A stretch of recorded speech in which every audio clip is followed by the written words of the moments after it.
Bonjour à tous, on se retrouve pour le moment fort de l'année dans le monde de l'obstacle avec le très attendu Grand Steeplechase de Paris.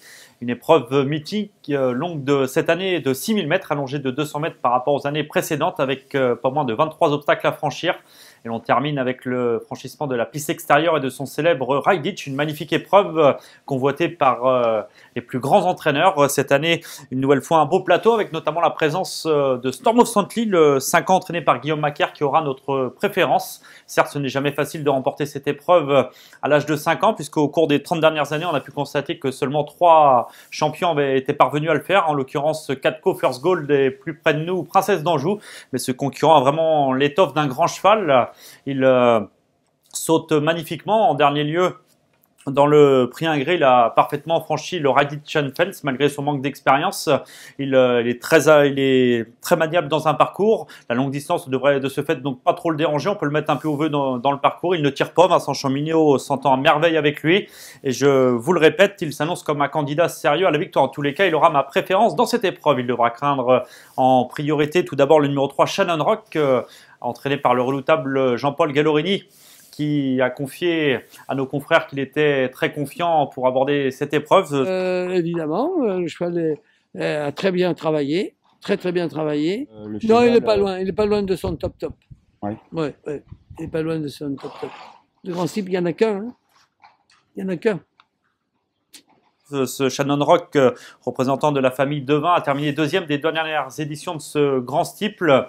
L'an passé, il a longtemps fait illusion pour la victoire, étant seulement devancé à la fin et après lutte par un certain Belle Lavie, associé à David Cotin qui espère enfin remporter son premier grand steeple. Il vise la plus haute marche du podium, même s'il trouvera sur sa route donc Storm of Santley. Il faut noter que ce Shannon Rock sera muni d'œillères pleines pour la première fois, lui qui est d'habitude muni d'œillères australiennes seulement. Il vaut mieux qu'indique sa plus récente sortie dans le prix Ingré. Il est logiquement monté en condition sur cette tentative et aborde cet objectif avec de légitimes ambitions. Nous penserons également à Saint-Palois, pensionnaire de Jacques Ortet qui porte la casaque de la famille Papo, qui est donc tenant du titre avec Belle Lavie. Ce Saint-Palois avait terminé bon deuxième du Prélay Jousselin l'automne dernier, seulement devancé après lutte par Shannon Rock qu'il retrouve en cette occasion. Il nous avait plu lors de sa rentrée dans le prix Trottogne en s'imposant avec la manière. Depuis, il n'a pu réellement confirmer dans le prix Murat où il a dû se contenter de la 4e place, mais une tentative qui est trop mauvaise pour être exacte. Il n'a toutefois pas démérité, mais il vaut mieux que cela. Il a certainement été lui aussi amené au mieux par son redoutable mentor Jacques Ortet et visera lui aussi les toutes premières places. Ces 3 concurrents nous plaisent tout particulièrement et peuvent être retenus en base de jeu dans cette épreuve mythique, à savoir Storm of Santley, le 15, le numéro 3 Shannon Rock et le 8 Saint-Palois. Nous penserons ensuite derrière au numéro 1 Rialco, qui avait joué de malchance en chutant au franchissement du Ride Ditch dans l'édition 2012 de ce grand steeple. Il a ensuite été écarté des pistes durant près d'un an. La saison dernière, durant l'automne, son habile mentor Emmanuel Clayeux s'était vertué à lui redonner du moral en le présentant au haie, où il s'est imposé à plusieurs reprises, notamment au niveau groupe.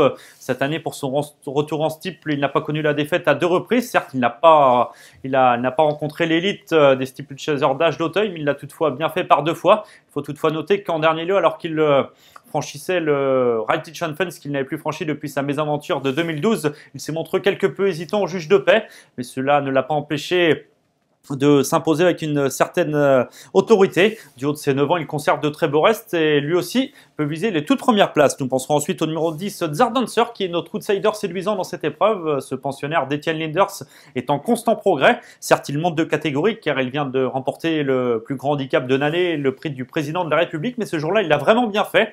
C'est un concurrent assez pratique lui aussi dans un parcours. Le rallongement de la distance ne devrait pas le déranger.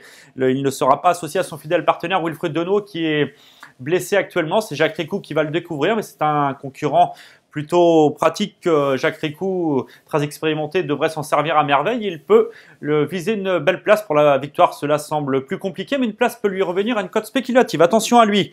Le numéro 14, Long Run, viendra ensuite, qui est celui qui montrera beaucoup de classe en début de carrière sous l'entraînement de Guillaume Macaire. Il remporta notamment le prix Maurice Gillois sous la selle de David Cotin. Il a ensuite été exporté outre-Manche où il a réalisé une magnifique carrière, remportant notamment la Gold Cup de Cheltenham. Il est désormais âgé de 9 ans et peut-être un peu moins tranchant, mais pour son retour à Auteuil où il avait donc, je vous le répète, très bien fait en début de carrière, il ne doit pas être négligé, associé au redoutable Ruby Walsh qui va le découvrir car son fidèle partenaire Samuel Cohen ne peut lui être associé car cette épreuve est support du quintet et que Samuel Cohen est un gentleman, cette course ne lui est donc pas réservée.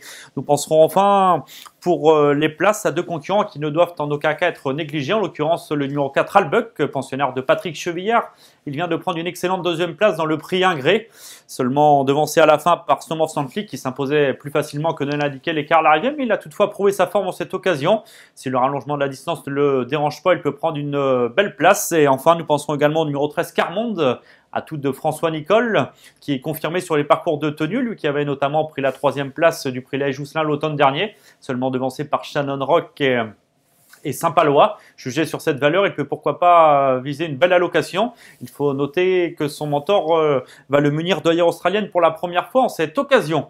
Donc je vous rappelle notre sélection et notre conseil de jeu pour cette magnifique épreuve, le Grand Steeplechase de Paris 2014, avec trois concurrents qui retiennent tout d'abord notre attention, le 15 Snow of Santley, le numéro 3 Shannon Rock et le 8 Saint-Palois, qui peuvent être retenus en base au quintet ou au 5-5, leur associant derrière, tout d'abord, le numéro 1, Rialco, le 10, Zardancer, le numéro 14, Long Run, le 4, Albuck et le numéro 13, Carmonde. Au chapitre des regrets, je citerai le lauréat du prix Murat, le numéro 9, un mix, qui l'a certes fait avec autorité en cette occasion. Il s'est imposé de bout en bout, mais la distance était de 4400 mètres. Cette fois, ce n'est plus la même musique. Il y aura 6000 mètres, 1600 mètres de plus. Il est relativement peu expérimenté. Certes, il semble promis un très bel avenir, mais son manque d'expérience peut lui être préjudiciable en cette occasion, raison pour laquelle je ne l'ai pas retenu. Bon jeu à tous.